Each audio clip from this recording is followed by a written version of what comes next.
Welcome. My name is Dr. David Tamisiea. I'm the Dean of the School of Arts and Sciences here at the University of Mary. And I'm delighted to have with me my friend, my colleague, fellow faculty member in the School of Arts and Sciences here at Mary, Dr. Joseph Stuart. And we're here to talk about his new book, Christopher Dawson, A Cultural Mind in the Age of the Great War. And let me just tell you a little bit about Dr. Stuart before we get into the interview. Dr. Joseph Stuart is an associate professor of history and a fellow in Catholic Studies at the University of Mary. Dr. Stuart came to the University of Mary in 2010 and helped start both the history and the Catholic Studies programs. Dr. Stuart has published 3 books and has appeared on radio and television stations across the country. Dr. Stuart is married to his wife Barbara, and they have 3 children. They live in Bismarck, where they garden and regularly add to their ever-expanding family library. So, Dr. Stuart, welcome, and glad to be talking with you today. Thank you, Dr. Tamisiea. I'm just delighted to be here and really excited to talk about this book. Great. So, a couple preliminary things before we talk about what's inside the book, and that is, some people may not be that familiar with Christopher Dawson. So, could you tell us just a little bit about who Christopher Dawson is and his significance for Catholic intellectual life? Sure. Yeah, so Christopher Dawson was born in 1889 in England, died in 1970. He was a great historian of culture. Really famous, one of his main sort of themes is the importance of religion for culture. He published over 20 books, most of which are all being republished right now by Catholic University of America Press, which is significant because most historians' books die with the person, in a sense. And these are being rediscovered and resurrected today in the 21st century. So that's pretty significant. He was an independent scholar after attending to Oxford, and lived at his family home in Yorkshire, which I visited, very beautiful. And then he taught at various universities kind of on and off.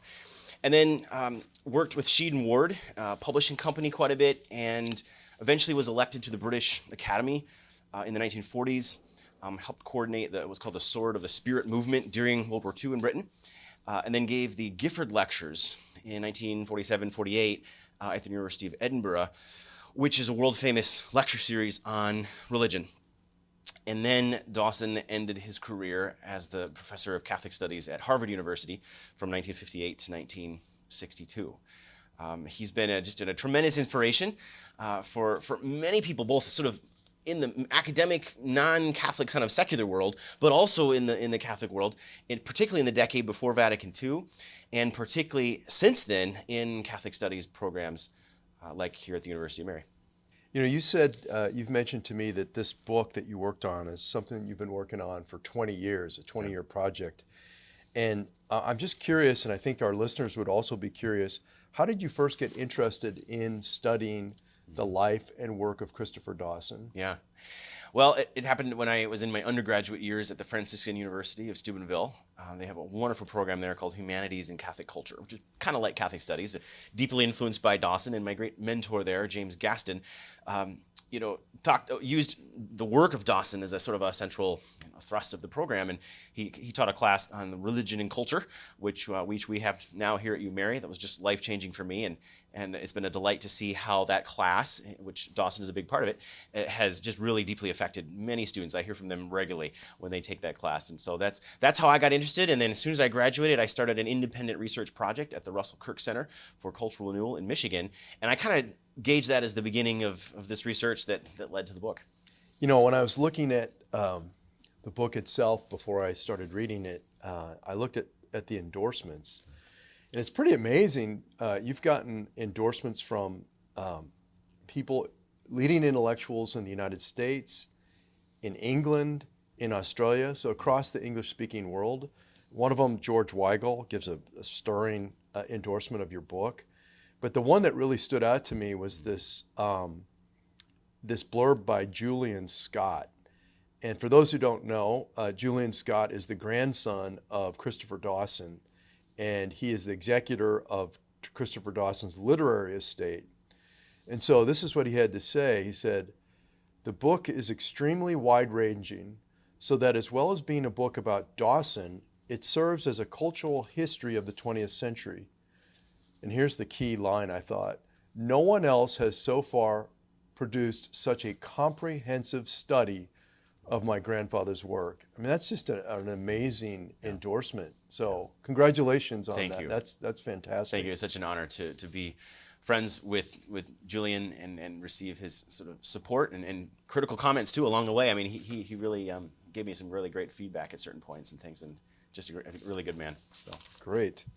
Dawson at one time was one of the leading Catholic intellectuals in the world, very highly regarded as a scholar and an intellectual. And then there was a period of time where, at least in some quarters, he maybe had gone out of fashion. But we do know that over the last 30 years or so, Christopher Dawson and his work, his wide-ranging work, is being rediscovered. I thought you could tell us a little bit about Christopher Dawson's stature during the interwar and post-war period, and then also why are his works and his thought being rediscovered today? yeah, so first maybe the Catholic context here a little bit first. So everybody's heard of the great figures like G.K. Chesterton and the writer, and figures like Evelyn Waugh and Elizabeth Anscombe in philosophy, a lot of these great English intellectuals, right, who converted to Catholicism. But there's other ones too that aren't sometimes as well known in those circles, sort of literature, philosophy, and theology and things. But in anthropology and history, E. Evans Pritchard taught at Oxford, and he was one of these converts to Catholicism as well. And then Dawson in history, and who also engaged the social sciences too. So he's part of that sort of like conversion movement in 20th century English-speaking world. That's really fascinating. So that's one of the contexts. His publisher, Frank Sheed, once said that Dawson is more like a movement than a man. And he says, Frank Sheed said his influence with the non-Catholic world is of a kind that no modern Catholic has yet had. So I've written down here just sort of the fields in which Dawson influenced, and just a couple examples of names just to give you a sense, okay?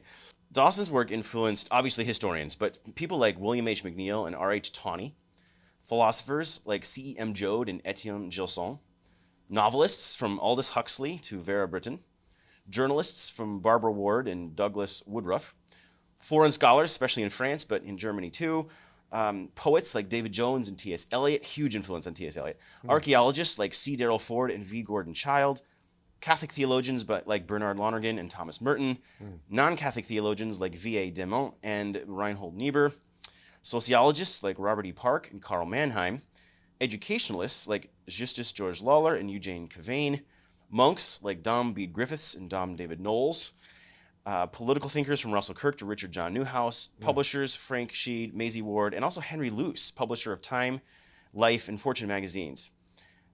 His influence kind of peaked in the decade before Vatican II.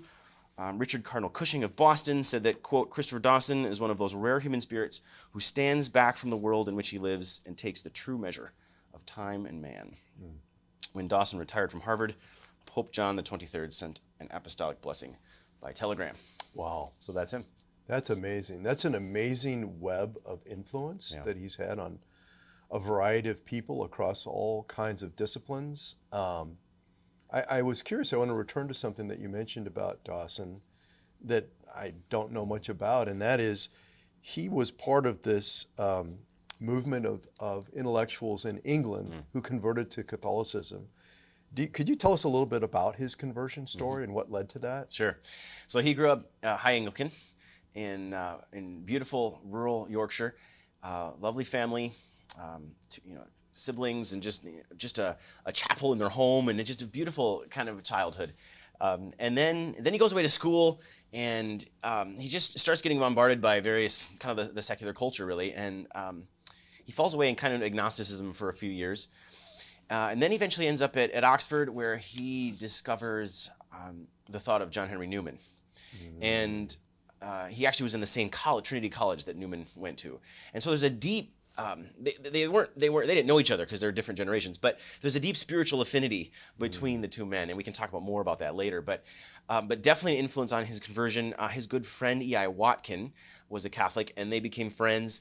And then his studies of sanctifying grace, in particular, and the Church Fathers, and then he met the love of his wife, his love of his life. She was a young Catholic girl from a Catholic family, and they fell in love with each other, and that kind of influenced the last step for his conversion in 1914, in January, right before the First World War broke out. Mm-hmm. So yeah. Wow, that's neat. That's an amazing Yeah. background. Well, let's get back to the book then. You title this book, or you subtitle it, Christopher Dawson, A Cultural Mind in the Age of the Great War. Mm-hmm. And I thought you might talk about that latter part of the subtitle, In the Age of the Great War.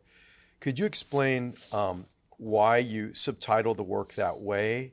What you mean by the Age of the Great War? Obviously, we're referring to World War I, mm-hmm. but your account extends beyond just that World War, the First World War. And what was the significance of that for Dawson, and why? Yeah. Well, one historian called the Great War, or the First World War, the original sin of the 20th century. Simon Schama said that. And I think that's just the best description I've seen, because it was a sin so grave that it led to, just like original sin with Adam and Eve, I mean, it led to a whole bunch of later sins, right? Namely the rise of dictatorship and totalitarianism. Mussolini, Lenin, and Hitler all emerged out of the First World War. They did what they did because of it. And so that leads to World War II. And the rise of communism led to the Cold War. The new sort of United States as sort of a global superpower really starts with the First World War as well. And then the influence of European ideologies begins to filter into the Islamic world, and as the Islamicist kind of terrorist groups that still operate today were trained by the fascists. So the links, the reverberations of the First World War last throughout the 20th century, for sure. I mean, I kind of cut it off at 1991 with the end of the Soviet Union, which got going in 1917. So it makes sort of at least the roots of it in 1917 with Lenin.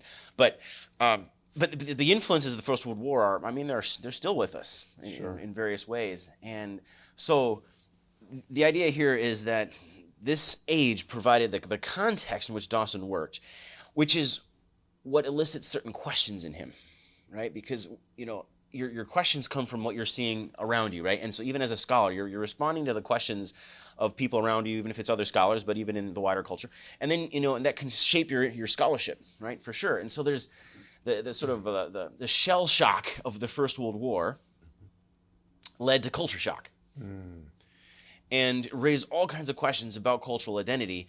And people at the time of Dawson's generation thought of the world before the First World War as a completely different age. That's how it felt to them, and that they were in a new age and in new values. And many of them missed things about that old age, an age of honor. And an age of chivalry, right? Imagine when the Titanic went down, right? And all the men, let the women get on the boats and things.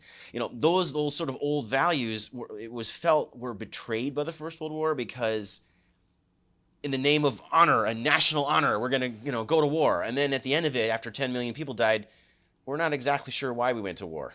Yeah. And so it felt like a pointless war, didn't it? That's right. Yeah. And so the big capitalized words like honor were thrown out. And I mean, the English language even changed.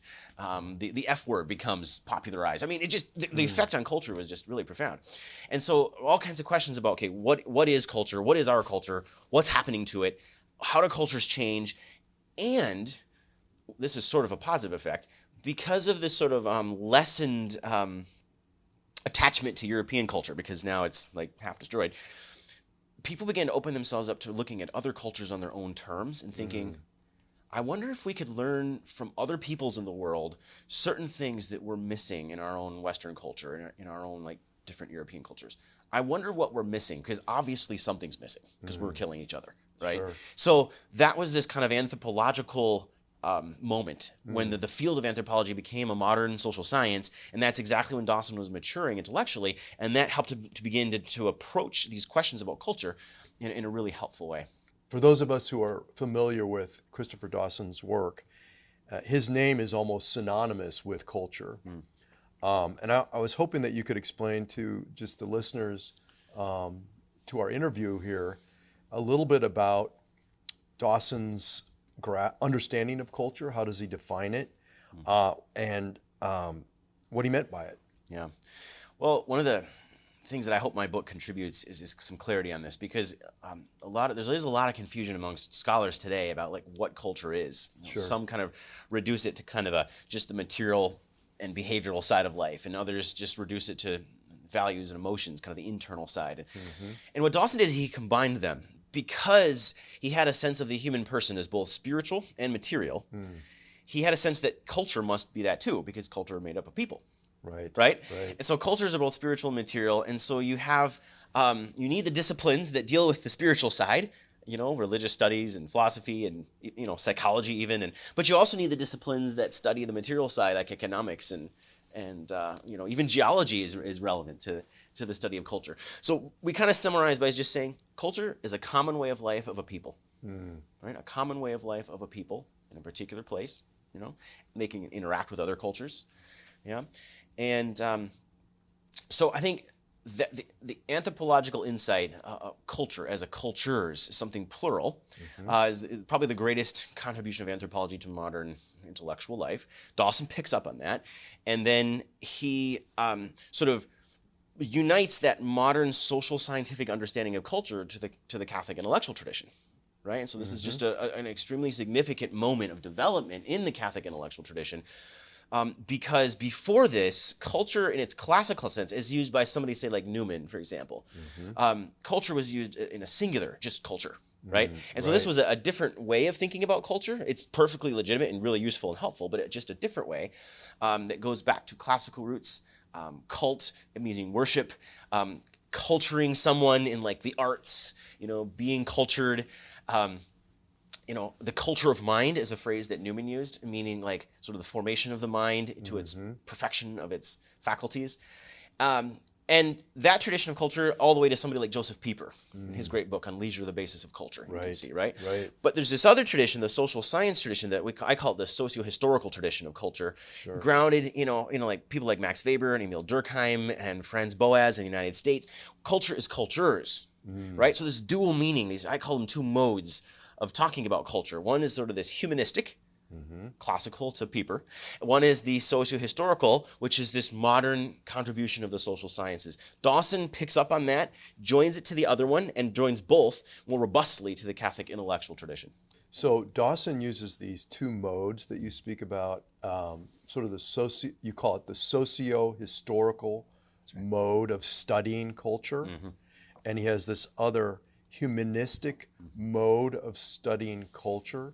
Could you talk, if these are two different approaches to the study of culture, what differentiates them in terms of methods? Great. Just to elaborate that a little bit more for the people who might be listening. Yeah, thanks for that question. So the humanistic is about the true, the good, and the beautiful, and it's about understanding how to perfect our humanity, right?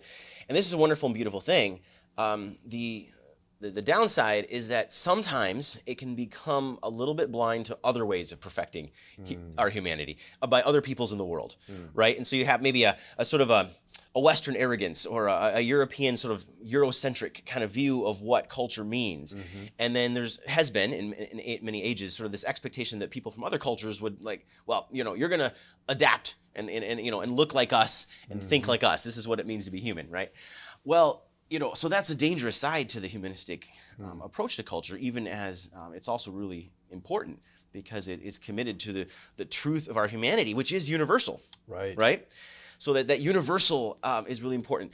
The other side, cultures, the strength there is that we're being sensitive to the particularities of human life all over the world that looks and thinks and acts really differently from each other. Okay. And there are different ways of perfecting our humanity in different cultures. Of course, they can learn from each other, right? Western classical music is huge in China right now. So that's a transfer between different cultures in a humanistic sense even, right? Sure. Of classical music. But so that's a strength of this socio-historical view of cultures, and we need to use different methodologies, try to understand the other on his or her own terms, right? Cultural relativism. Sure. Not to be confused with ethical relativism, but understanding a culture on its own terms before you do anything else.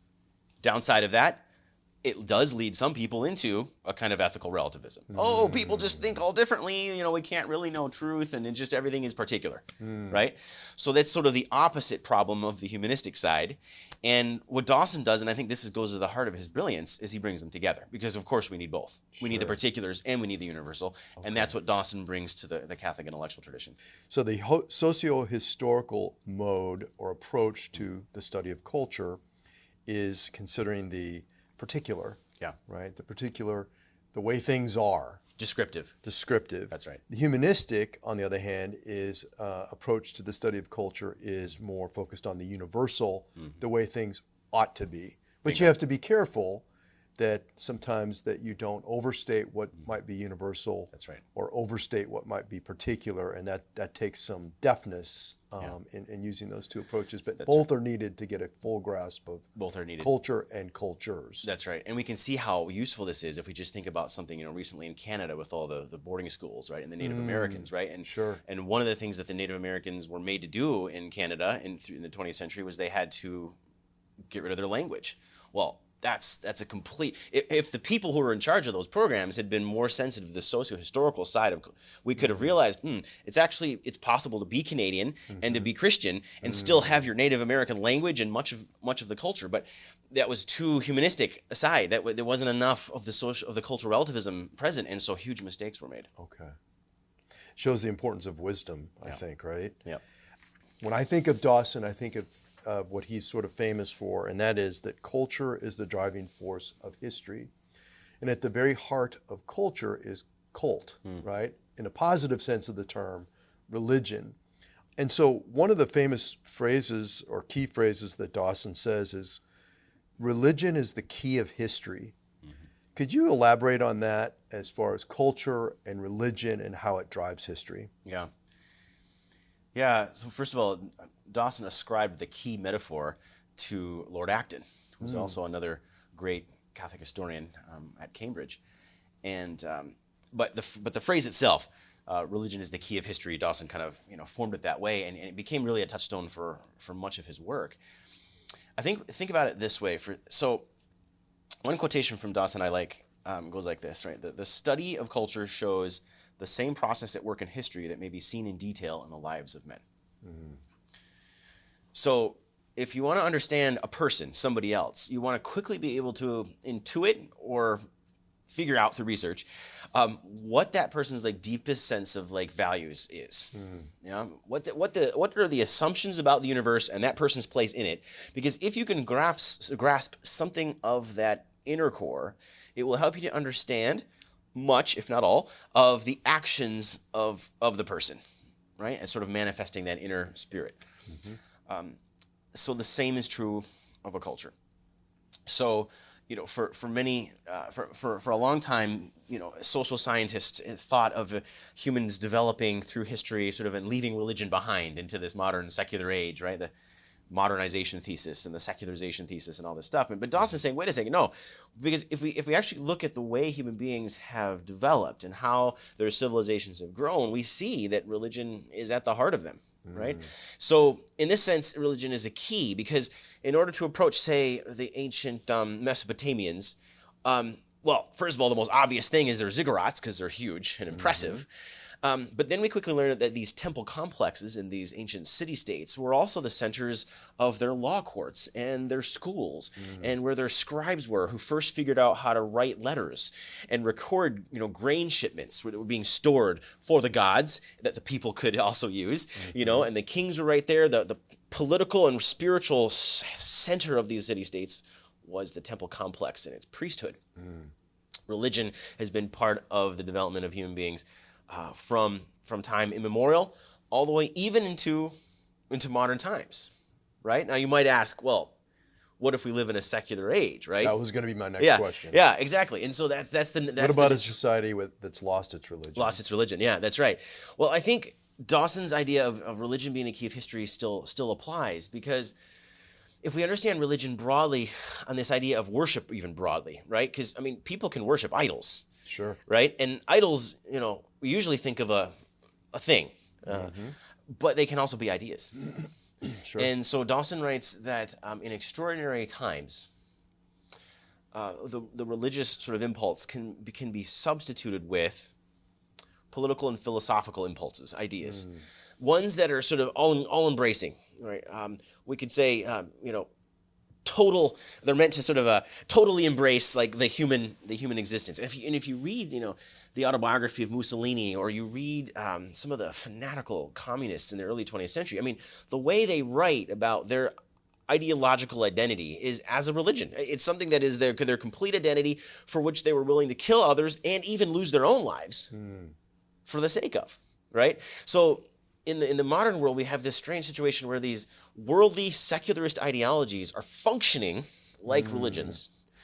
And that helps us to explain this incredible dynamic of the 20th century in which we live in a secular age, and yet we see these incredibly powerful ideological movements. And I think Dawson's idea that religion is the key of history helps us actually to unlock even the history of the 20th century. So let me ask you a little bit of a follow-up to that. If that's true, and if there are these secular ideologies that are rooted in philosophy or politics or what have you, that are sort of substitutes for religion, a kind of religious impulse being sublimated in some way, it seems like you're asking someone and something to carry water that they're not capable of carrying, that they don't have, because they're not divine. Yeah. What are the consequences, do you think, or what would Dawson say would be the consequences of a society where at the very heart of the culture, it's really lost its religious impulse and substituted something else that takes on that same kind of characteristic? Yeah, that's a great question. So, I mean, traditional religions, particularly the Judeo-Christian tradition, but I think you can go even broader than that, but traditional religions have a sense of transcendence to them. And in transcendence, there's a point then of unity, because differences amongst people arise, and people can look to that transcendence as a source of unity and sort of getting along. The problem with a non-transcendent ideology is that it's not high enough. And because it's not high enough, it can't actually unite people. It therefore by definition has to start excluding lots of different kinds of groups.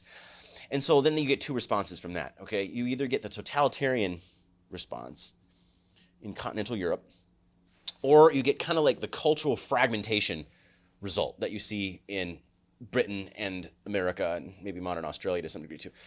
So totalitarian is like, okay, here's our overarching vision. It's not transcendent, but here's our overarching vision. So now we're going to have a particular value that we're going to hold up as our idol that's going to unite us. So if you're in Germany in the 1930s, that's race. Sure. If you're in Russia in also the 1930s, let's say, that would be sort of the working class, the proletariat, right? The economic function, that's our idol. And anybody who's not part of that class is persecuted, executed, expelled, whatever, okay? Lots of blood in Russia because of these gods, just like in the ancient world, human sacrifice, blood sacrifice, and in Germany as well. Fascism was a little more mild, but still led to lots of war in Spain and all kinds of things. But anyway, there you hold up the god of the state as being the highest value, right? And you exclude any competing parties and et cetera. So that was the solution in continental Europe, and helps to explain the tragedy of the 20th century there. In our own part of the world, sure, you do, and Dawson points this out, you do have a totalitarian, kind of a soft totalitarian impulse in sort of a mass civilization that we can maybe talk about that later. But I think I want to focus on the cultural fragmentation. This is sort of this other response when you have this lower vision, a non-transcendent vision for a society, then and you have one like ours in the English-speaking world, you try to say, okay, well, we'll have certain, individual freedom. This will be what unites us. Well, then people start using their individual freedom in all kinds of different ways, and they start conflicting, and it becomes difficult to appeal to higher things to help unite the people. And so, yeah, you start getting just this cultural fragmentation and alienation and even isolation that I think is such a part of our own modern American experience. Okay. Yeah, I'd want to make sure that we don't leave people with the impression that he was any kind of a relativist thinking that all religions are the same. He didn't. He was a faithful, believing Catholic, committed Christian, and he was deeply committed to Christian culture. And I wanted to ask you, what was the role of the study of Christian culture in the thought of Christopher Dawson? Yeah, well, first of all, there's an educational application that we can maybe talk about in a little bit, but let's focus on sort of like the history side of it.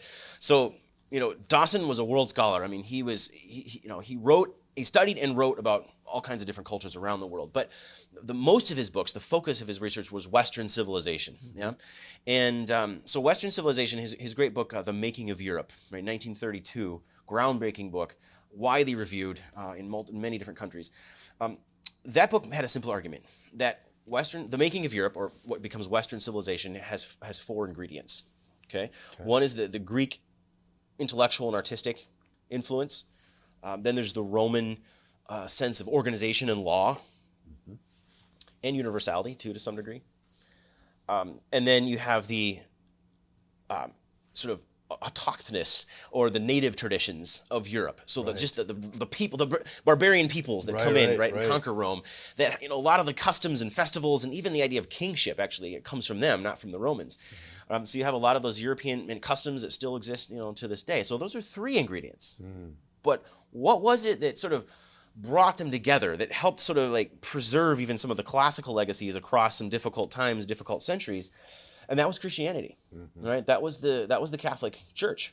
That was the Benedictine monks in their monasteries, and it was through their work and their missionaries that finally, convert the Scandinavians and Northern Europeans, and then the Viking attacks finally end after their conversion, right? And we have a more peaceful at least, civilization in Europe that it becomes known as Western civilization. So he actually argues the most interesting time in European history is not the High Middle Ages or later even, but it's actually when Europe was being formed in like the 7th and 8th and 9th and 10th centuries, sociologically speaking at least. Maybe not artistically, or poetically, but sociologically speaking, the most interesting time when Europe was being formed in those centuries. And so Christian culture is essential to understanding Western civilization, even in its secularized sense.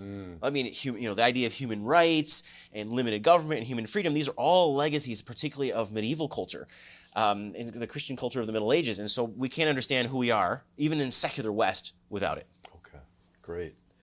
One of the things when you read his works, he had great depth in the areas that he studied, but he also has great breadth in his scholarship.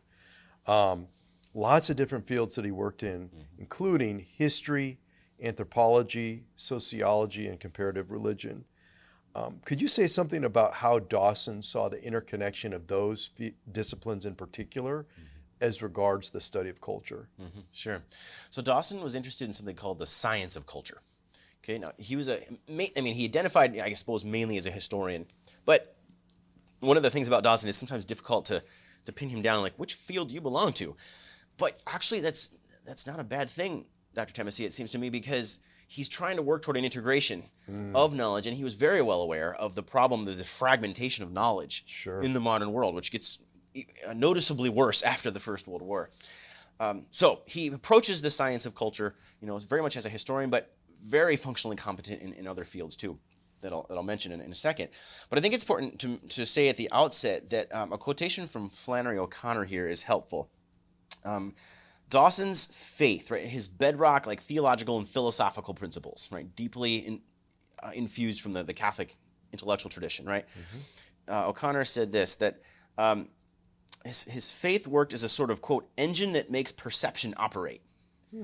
Is how she put it, and I think that's a nice way to put it. Say that again. Faith that makes perception operate. Right. Faith makes a faith that makes perception operate. So it's not like he's not writing about theology usually, but his theology is shaping the way he's seeing the world, the way he's interacting with other modern fields as a Catholic. Okay.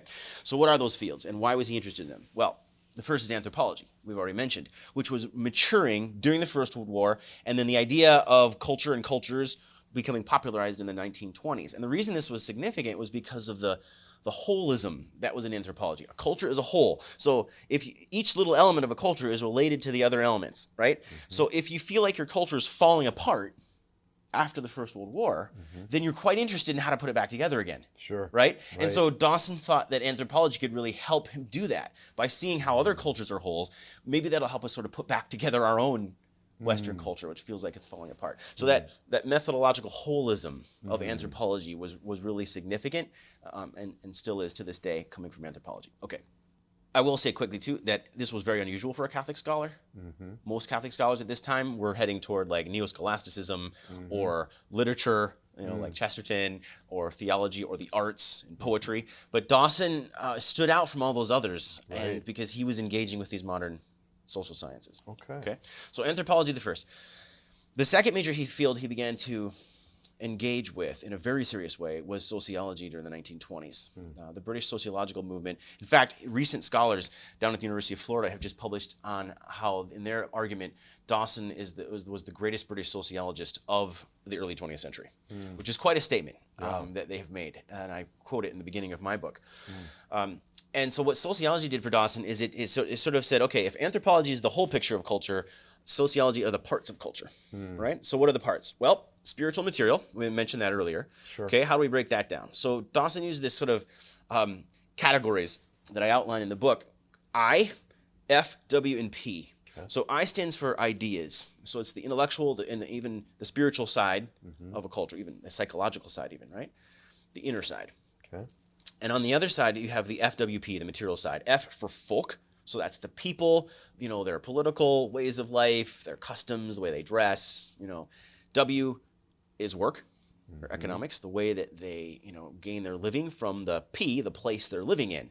So a particular place maybe has a jungle in it, so then their work is related to the jungle, and then their life is shaped by the work and the jungle, and that shapes their ideas of their views of the world, right? So all these elements of culture interact with each other. And if you change one, if you bring in, say, a new tool under the W, it'll impact the way they interact with a place or with each other as a society, and possibly even the way they think and believe. Okay. Yeah. The most powerful kind of change, though, is changing the I, change a new vision. Yeah.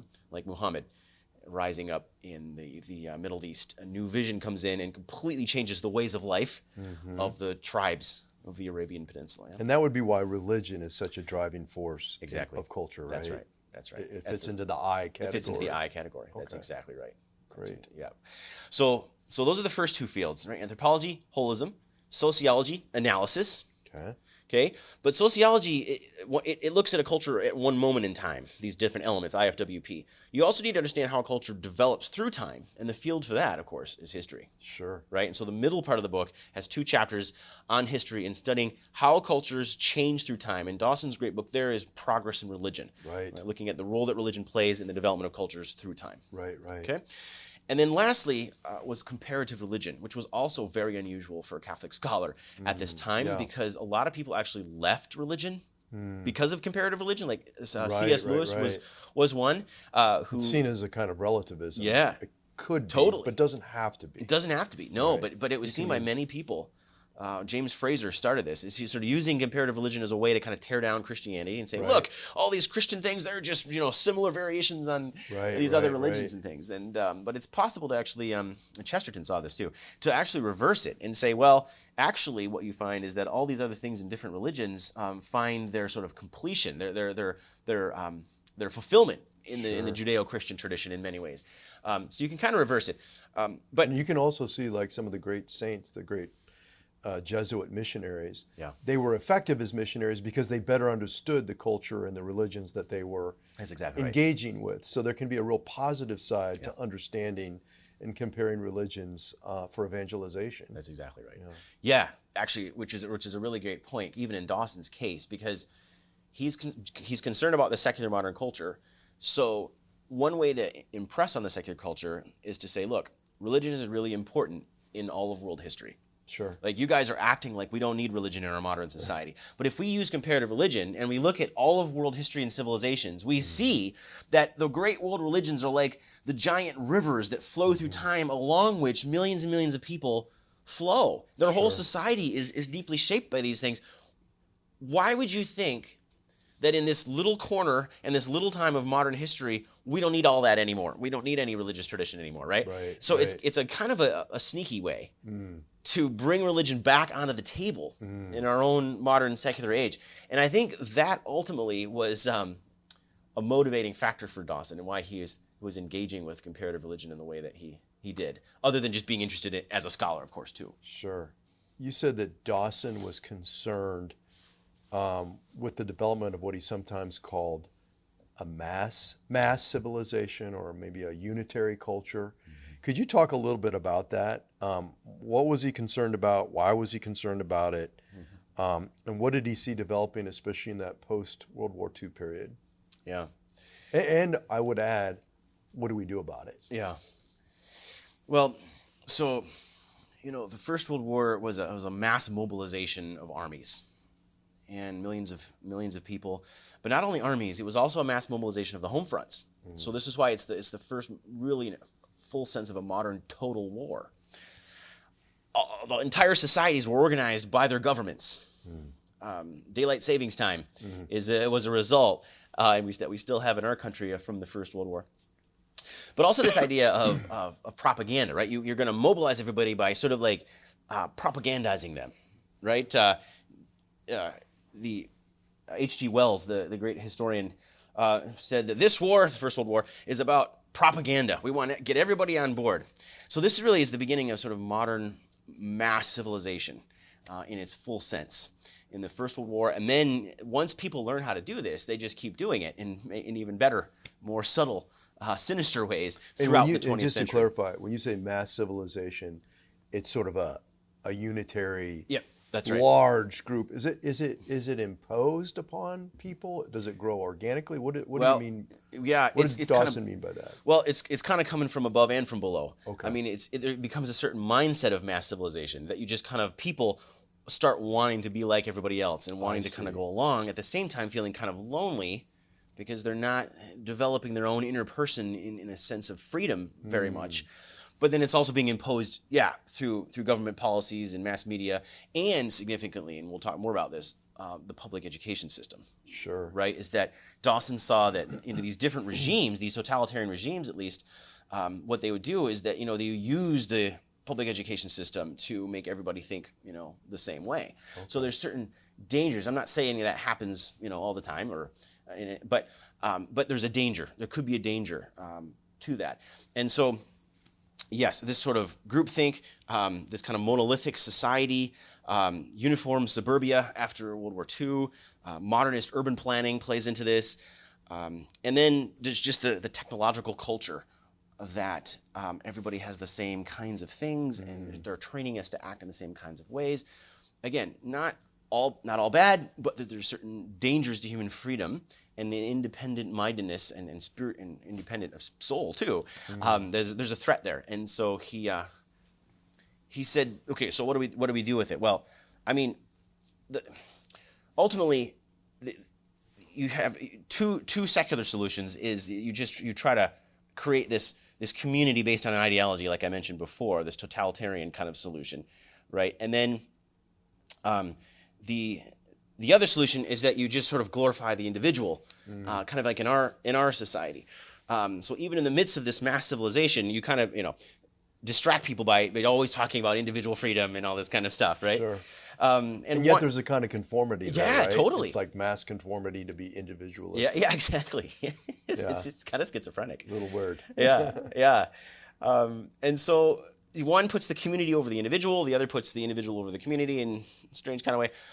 And Dawson says, look, like the traditional solution to this problem has always been in the sphere of the traditional religions, where you have the transcendent principle that's able to sort of reconcile the individual with the community. And in a most excellent sense in the Judeo-Christian tradition, which really values the individual dignity, but also the common good, and especially of the understood as the body of Christ.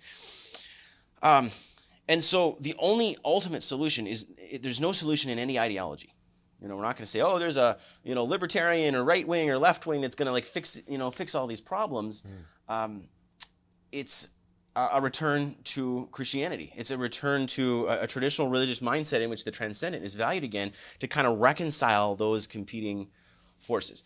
So this is, sure, you can look to different like traditional liberal ideas for help with this, like individual freedom, and you can look to different conservative ideas with sort of organic natures of cultures, and you can get help from different secular sources, but ultimately, and various humanist sources, but ultimately it's only in the conversion of modern society that we have any hope of reconciling many of these problems. Yeah, I sometimes think about the importance of when we're engaged in political action and some of these ideologies that are pushing us, that it should always be our faith informing our politics and not vice versa. Yeah. Don't let these ideologies be the driving force, but let your faith inform you in the way that you embrace certain ideas and principles. Yeah, that's right.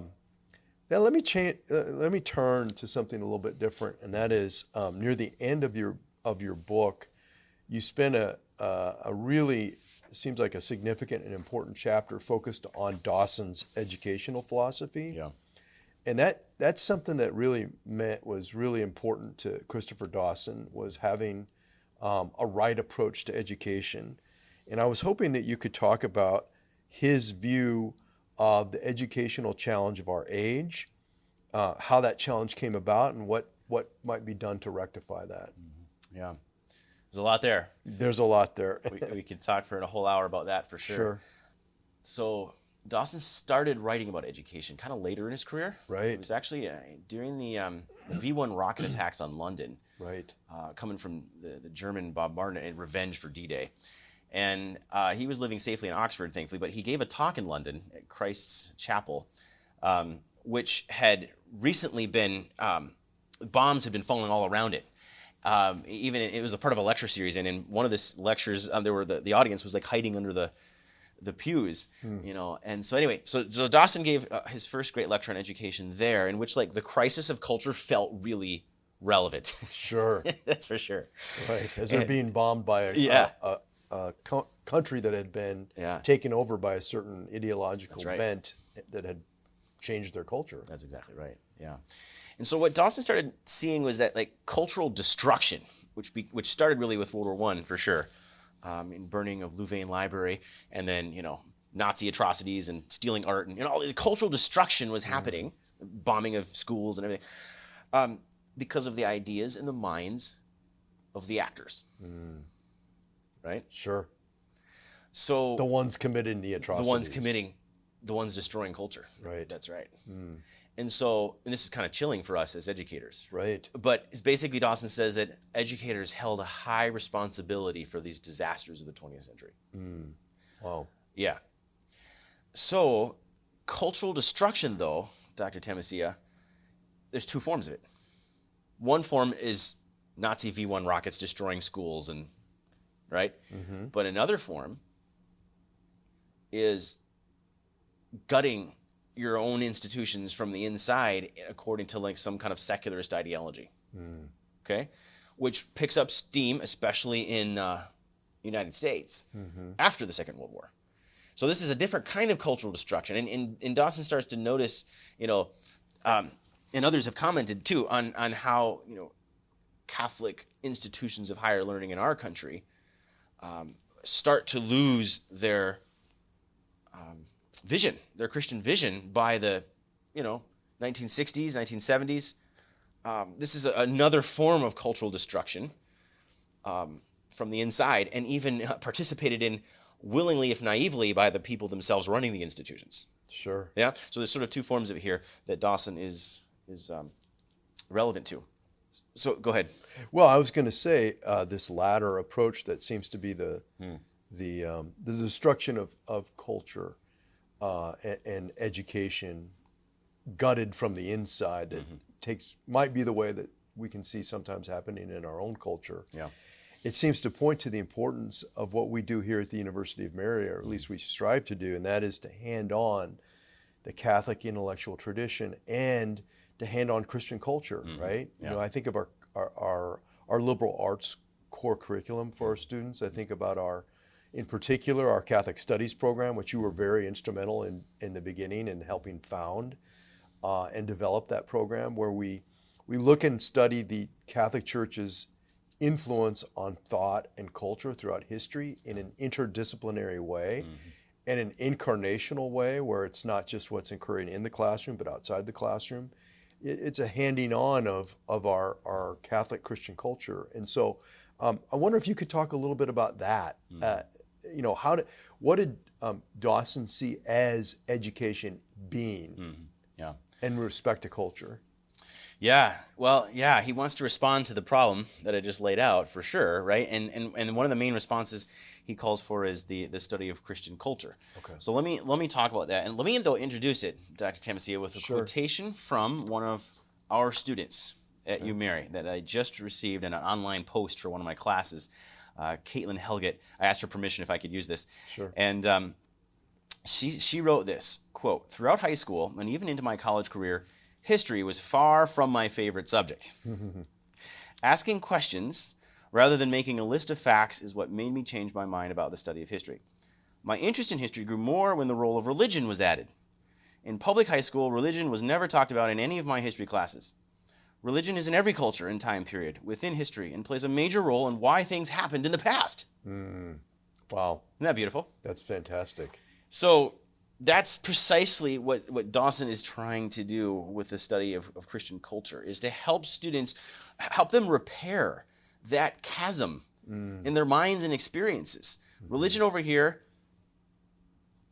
life over here. Sure. Right? So secularization isn't the disappearance of religion. It's just the separation of religion from life, right, into this little private space. Sure. And Dawson says, look, we need to help people understand that even if you don't believe in it, that's fine in a sense, because we just need to help people understand that it's relevant in history, really, really important, and therefore we're naive if we think we don't need some kind of vision in our modern age, right? That reminds me of the Second Vatican Council. One of the things that the Council Fathers taught in Gaudium et Spes, the document about the church's relationship to the modern world, is one of the grave dangers of contemporary life is the separation of faith and life. That's exactly and that right. seems to be exactly what you're talking about here. Precisely. Yeah. That's it.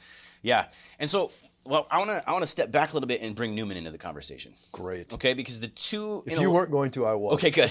Good. So the two major intellectual architects of Catholic studies programs have been St. John Henry Newman and Christopher Dawson. So Dawson builds on Newman. I already mentioned the connection to his conversion. Dawson develops some of the insights of Newman, and I use that word develop precisely in the way that Newman himself meant it in the development of Christian doctrine. Yeah. So I think Newman would chuckle at this reality, but I mean it in two senses. One is that Dawson is able to make use of this idea of cultures that Newman didn't have access to because it arose later, right? So that plays into Christian culture. Okay. But the other side that Dawson develops of Newman is the very notion of Christian culture itself, because Newman had a sense of it. He didn't have a use of the word culture to describe it, but Newman says this this is from his idea of the university. It's from the back of the book on the section on elementary studies. He's just a little reference to this. And by the way, just for our listeners, St. John Henry Newman's most famous work on education it's a book called The Idea of a University. So go ahead. Yeah, thanks. So Newman said this, that students don't necessarily need a lot of academic theology.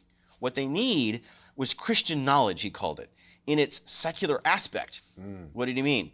Right? The history, the literature, and the philosophy of Christianity. The history, literature, and philosophy of So Christian knowledge in its secular aspect. Well, that's another way of saying Christian culture. Sure. Right? I mean, you need basic catechetical information, and Newman certainly said that, right? But so let's look at how does the faith relate to other aspects of life? Yeah? Sure. So then Dawson has a quotation almost exactly like this. It's uncanny, right? He says in his book on the crisis of Western education, that's Dawson's great book on education. It's just an incredible book. Quote, "A curriculum in Christian culture would thus embrace a cooperative study of Christian philosophy, Christian literature, and Christian history." Wow. Boom. Boom. There's Newman, right? But now we have a new language in which to talk about it, a much more robust language of culture and cultures that help us to realize, oh, so these Christian cultures, not just one thing. It's not like it's just European or just French or just medieval. It's Baroque. It's early church. It's Christian culture in China, it's Christian culture in different parts of Africa where it exists, and how can we sort of understand the different ways that Christianity has incarnated itself into human life, right? So there's not just one way to join faith in life. There's different, of course, morally speaking, there might be just one way, right? Right. But I mean, in the other parts of life, in the way that people live out their faith, whether dancing is part of a liturgy or not, or different kinds of art forms and the amazing, beautiful sort of Chinese versions of Mary. I mean, it's just beautiful. And so understanding that helps strengthen students in their own faith. Sure. Like this student here, connecting religion to life, but also helps them respect other people who might relate religion to their life a little bit differently, right? So this is the one and the many again, right? The universal and the particular, and this is why the concept of culture and cultures is so helpful for us in thinking through the solution to certain problems in modern education. Yeah, I see. It really helps me to hear you talk about Newman and Dawson together, particularly in regards to our Catholic Studies program, which is really our flagship program here at the University of Mary. Where Newman's idea of a university, he believed so strongly in students being exposed to the many different disciplines, so different disciplinary vantage points, looking at reality and beginning to start to see that reality is one, and we're just looking at it using different methods and different approaches to start to see how they relate to one another. And then Dawson, who comes along and develops Newman's ideas with respect to education with this notion of Christian culture.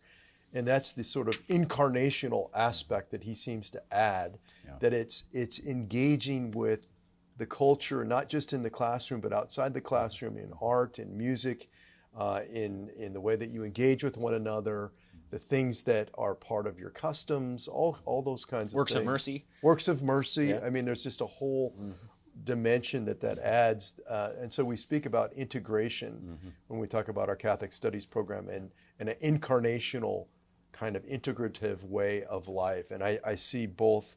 It's just really fascinating to see how both Newman and Dawson together give us this great contribution to our Catholic Studies program and our way of approaching education here at University of Mary. I wonder if I might turn now to maybe a kind of a broad question, and that is about Christopher Dawson's continued relevance today. And so if someone were to ask you, why should I read Christopher Dawson and his works, what would you say? Great. 3 reasons. Okay. 3 reasons. The first is that his history of culture is just intrinsically fascinating. Okay. Right?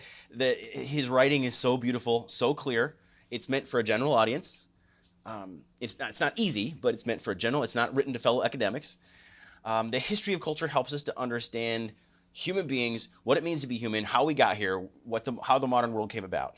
And so that's why it's being republished by CUA Press, because it's so beautiful and fascinating the way that Dawson writes the history of culture. So that's the first, the history of culture. Second, faith must become culture. It was a famous line that Pope John Paul loved to repeat over and over. And Dawson's works are sort of a constant meditation on that reality, especially in a Christian sense, but even in a non-Christian sense, of how does faith become culture, and in all the different ways and the different problems that we can run into when it doesn't happen well. Right. Right. So that's a constant inspiration for readers, I think, today, is seeing in Dawson's work so many different examples of that happening, faith becoming culture. Yeah? Okay. So his history of culture is fascinating. His faith of culture, his faith becoming culture is a super important theme. And the last, maybe we can just spend a few minutes with, is his cultural mind. And this is in the subtitle of my book, right? Christopher Dawson, A Cultural Mind in the Age of the Great War. Sure. And so I just want to explain that a little bit. So, you mentioned, Newman's philosophical habit of mind, right? And trying to look at reality as a whole. And that's essentially how I would define Dawson's cultural mind. The difference being simply that Dawson has access to more disciplines, like in the social sciences, than Newman, and that he's looking at the whole from a different sort of vantage point than Newman. So I think you can look at it from different points of view. Of which they certainly shared a love of history, those two guys, for sure. So there's a commonality there. But here's what I'd say, right, is that Dawson's cultural mind, looking at the whole, trying to integrate. But there's 4 rules of Dawson's cultural mind that I'm sort of like excavating from beneath the surface of Dawson's texts. I won't say that he was explicit about these rules all the time. They're kind of, if you read his text kind of between the lines and you read them in context of the history of the age of the Great War, you start to see them sort of pop out. Right? 4 rules of his cultural mind. The first one is intellectual architecture. So this is this idea of looking at the big picture and that the pieces of knowledge have a place in your mind. I think of it as like looking at the cityscape of Chicago, and you have all the different buildings and the lights are on and all the different offices, and every little place has an address, and you could send a letter from one over to somebody else because it's an ordered whole, in a sense, right? So that's intellectual architecture. It works against this like simplification problem, where people want to reduce a problem to just sort of one explanation. And Dawson's saying, no, intellectual architecture. Let's look at it in the big picture. Other fields and perspectives are needed. Right? Second rule of the cultural mind is boundary thinking. Okay? So if the intellectual architecture is sort of the big picture, the synthesis, the boundary thinking is saying, let's be careful, let's pay attention to differences. And Dawson was bred for this. I mean, he was born on the border between England and Wales, right on the border. And he grew up with Welsh speakers coming into the market town, farmers, interacting with the English-speaking businessmen, 2 different ways of life, mixing together. And so in his historical work, he's super fascinated by cultural mixing and boundaries and places where cultures meet each other. Modern times in history, it's called borderlands history, the places where different influence, like modern southwest part of the United States, you have, Mexican culture and American culture sort of blending in some interesting ways. So he's really interested in those boundaries between culture, but he's also interested in boundaries between disciplines. Okay? So one of his major criticisms of a figure like Emil Durkheim, one of the fathers of modern sociology, was that Durkheim was reducing his explanation of religion to sort of a social consciousness. He had a lot of valuable things to say about religion, but his explanation of it was totally off, because he simply reduced it as if sort of religion is like people kind of like almost worshiping themselves. Kind of there's nothing sort of higher. And Dawson says, look, this is just an illegitimate substitution of one category by another category. That's not scientific. That's not scientific. So a scientific approach to religion is seeing that there's an essential difference between a spiritual reality and a social material reality, right? That's scientific. And so we need to pay attention to those boundaries between realms of existence and then the disciplines that study those realms, all right? So big picture, yes, but don't just mishmash it all together. We got to make distinctions between fields and things, and that's called boundary thinking. Gotcha. Okay? The third rule of his cultural mind is bridge building, right? Intellectual bridges. And this has to do with the way that certain concepts sort of link different things together, like the idea of culture that brings sort of bridges between different fields. But I think you can most see his rule of intellectual bridges at play in the way that he interacted with other scholars. He was the editor of the Dublin Review during the Second World War. And this was one of the great Catholic publications of the mid-20th century. And his editorial policy was, anybody, whether they're sort of like, what some people might say like left-wing Catholics or conservative Catholics, or not even Catholic, just anybody that has something meaningful to say about truth and about culture, let's bring them to get to the table and have a conversation, right? Including whether it's French and German and English during the Second World War, when some of those people were enemies. Let's bring them also to the table and have a conversation. And so he had a very broad-minded kind of editorial policy, because he was trying to build bridges between especially different kinds of Catholic writers and thinkers. Okay.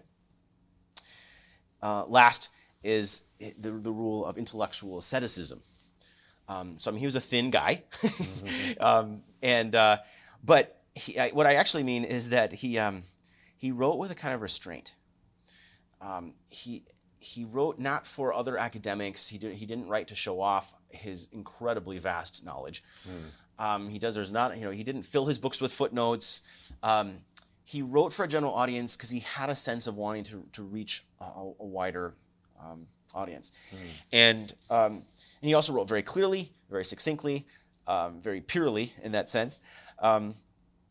And he also restrained himself from sort of identifying with various ideologies. I mean, we've already deconstructed those a minute ago, Right. but he practiced that. Like if you read him, you wouldn't, where does this guy like stand on different like political issues? I mean, you can't really tell. You're not really. I mean, you definitely see a conservative kind of sensibility about him in his political, but he's not like a party man, if that makes sense. Sure. And I mean that in a political sense and in like a Catholic sense, because sometimes there's Catholic parties too, right? Right. He wasn't like that, and I call that his intellectual asceticism rule, and that I think is super relevant to our own sort of predicament today, and just being real careful with the kind of ideological environment around us, even within our own church.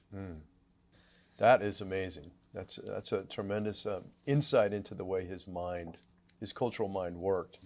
I want to continue to just talk a little bit about relevance and Christopher Dawson's relevance for today, and I want to touch on two themes that I think are relevant topics today, and we'll just hit one after the other. The first one is just about something that you hear today: cultural appropriation or misappropriation, and then the second one, the new evangelization. And I want to hear your thoughts about how Christopher Dawson can help us navigate both of those topics and how he might offer some sort of contribution. So the first one is just one of the things that you hear about these days is objections to cultural appropriation or misappropriation, taking on customs or ways of dress or language or what have you from cultures that are not your culture. People objecting to that. And I'm just curious, I talked to you about this last night, but I recall going to World Youth Day back in the year 2000, and during the Mass, a group of people from an African nation, dressed in very colorful garb, brought up the gifts. At Mass, the presentation of the gifts, and they danced on the way up, and they were banging some drums and may have been doing some singing, and it felt completely appropriate. It was fascinating. I knew, we knew it was a different culture, but they were sort of expressing a joy in a way that was proper to their culture, bringing the gifts of bread and wine up for Mass. I related another story back when I was in Dallas. I went to my home parish, and I happened to be in the church for some reason, and there were some middle-aged ladies dressed in leotards dancing around the altar. And that seemed completely inappropriate to me. It didn't seem natural to I didn't think in these terms at the time. It just didn't, it felt really off, but it seemed culturally inappropriate and maybe disrespectful of the sanctuary. And you can think of other examples of things that might, where questions might arise about cultural appropriation. When is it a cultural appreciation that's appropriate, and when is it cultural misappropriation and not appropriate? Can Dawson help us with those kinds of questions? Yeah, I think he can. So he was really interested in how cultures change, and one way they change is through interacting with each other, right? This is constant throughout all of history. Two cultures come into contact with each other. But usually when that happens, there's a power differential. One is more powerful than the other. And that's where this idea comes up of cultural appropriation. Now, he didn't use that language because that's more recent language, right? But he's interested in the ground, the bedrock principles behind this idea of cultural appropriation for sure. So cultural elements are copied from one culture to another, against maybe the wishes of the other culture, or as perceived as, like you said, disrespectful, that kind of thing. I think two things. So one, I think Dawson's boundary thinking can help us here. There's the second rule of Dawson's cultural mind, because there's certain like just boundaries that you want to have a sense of and not cross.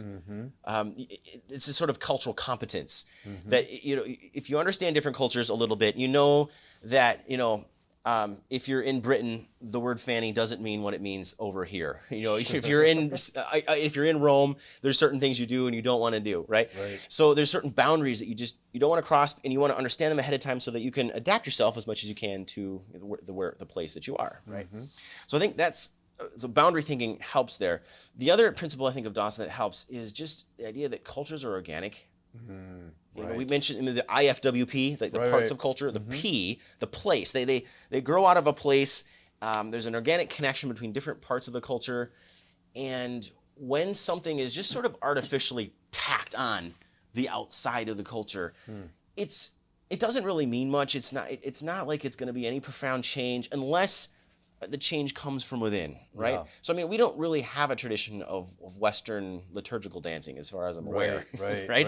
I'm not saying there couldn't be one. Maybe there could be. Sure. But it would have to be something that would develop organically. Right. I can't even imagine what that would be like, but who knows? Maybe someday, you know, that kind of a thing would emerge. But if you just try to like all of a sudden, let's just create it and just sort of like, you know, do it. Yeah. Well, you're probably gonna have a lot of people are gonna have a response that you did because it's not an organic part of your culture and your experience, and so it's not really gonna mean much. It's not gonna last, you know.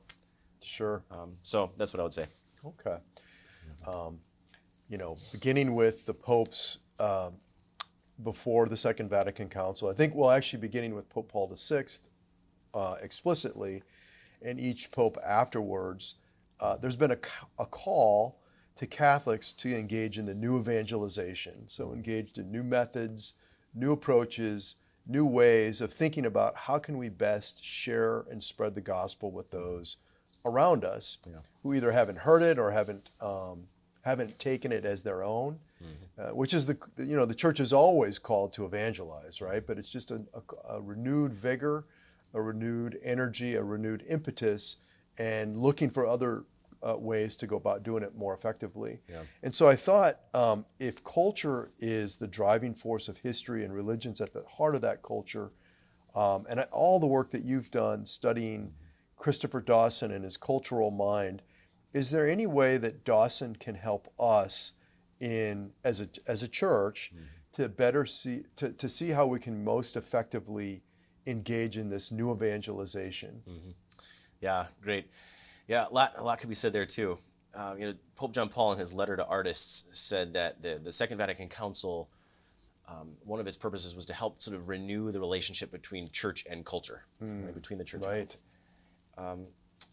And that was a big theme in the Second Vatican Council, specifically in Gaudium et Spes. That's right. And also in the thought of St. John Paul II throughout his papacy. Culture was central. Yeah. But go ahead. Yeah, and well, in fact, Gaudium et Spes, he talks about culture in both of these senses, the socio-historical sense of cultures and culture in a humanistic sense. So even that distinction is there too, as it is in Ex Corde Ecclesiae by John Paul, which uses the word culture or cultures 53 times, I think it is. I checked. And just so people who are listening may not be familiar with it, Ex Corde Ecclesiae, from the heart of the church, was John Paul II's apostolic constitution on the Catholic university. So it's a guide to Catholic universities around the world, stating who we are, what we are, and how we should carry out our mission. So go ahead. So Ex Corde Ecclesiae 53 times uses the term culture. Culture or cultures. Yeah, and then the phrase Christian culture uses it, I think, 3 times. So I'm not saying like Dawson caused that or something, right? I haven't found any link there. But what I am saying is that Dawson's thought can and also has help us implement it.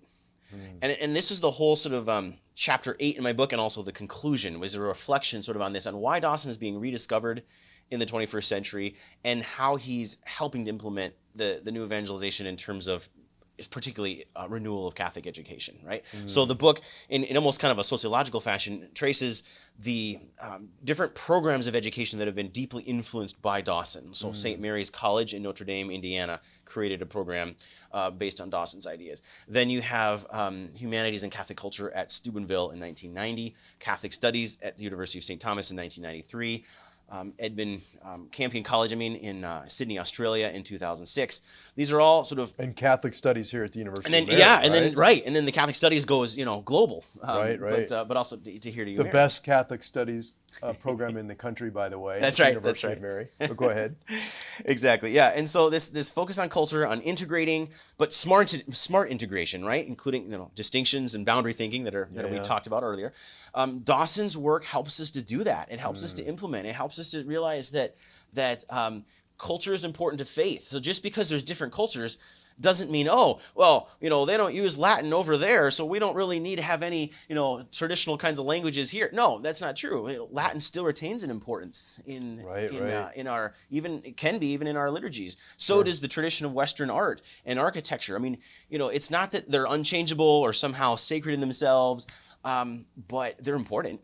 Because faith has to use different channels to incarnate itself into each culture. Right, that's right. So you don't want to overvalue it, and you want to recognize diversity, but you also don't want to throw it out in some name of, universal, just being Christian. Sure. And then just finding yourself sort of seduced into the mainstream culture. Right? Because you don't have anything to hang on to of your own. Sure. Dawson helps to navigate between those tensions. In fact, one of my favorite quotations from Dawson here, this is the new evangelization, for sure, right here, right? Perfect. Is this. The central problem of the Catholic educationalist is a sociological one. How to make students culturally conscious of their religion. Otherwise, they will be divided personalities with a Christian faith and a pagan culture, which contradict one another. Thus, the sociological problem of Christian culture is also the psychological problem of integration and spiritual health. I'm convinced that this is the key issue. That's what he wrote. Wow. Yeah. So Dawson's thought helps us in many different ways, I think, not only implement the new evangelization, but even to interpret certain things of the Second Vatican Council better, because there wasn't really a very sophisticated theology of culture at that time, and I think that's one reason there was such confusion after the Council. Tracy Rowland in Australia, in her book on Thomism and Culture, the Thomist Tradition and Culture, I think it's called, she makes that argument. And so there is a need for a sophisticated understanding of culture to help us implement different things and sort of, live out the faith well, I think, in modern times. Okay. Wow. That's great. Well, I think we're going to wrap it up. I want to tell you how much I appreciate this conversation. It's been really fun. It has. One of the things that we talk about here at the University of Mary is our charisms, the defining characteristics of University of Mary that makes us distinct and different from other universities. We speak about pioneering courage. We speak about ourselves having an apostolic impulse, warmth of welcome.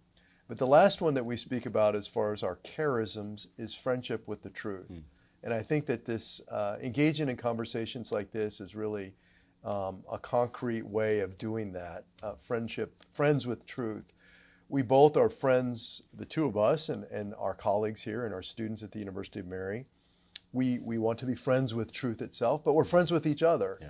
And we engage in conversations and we learn from one another in our common striving for truth. And so it's just been a delight doing that with you today. Really and so I want to say thank you very much. You're welcome. Thank you, Dr. Tamisiea.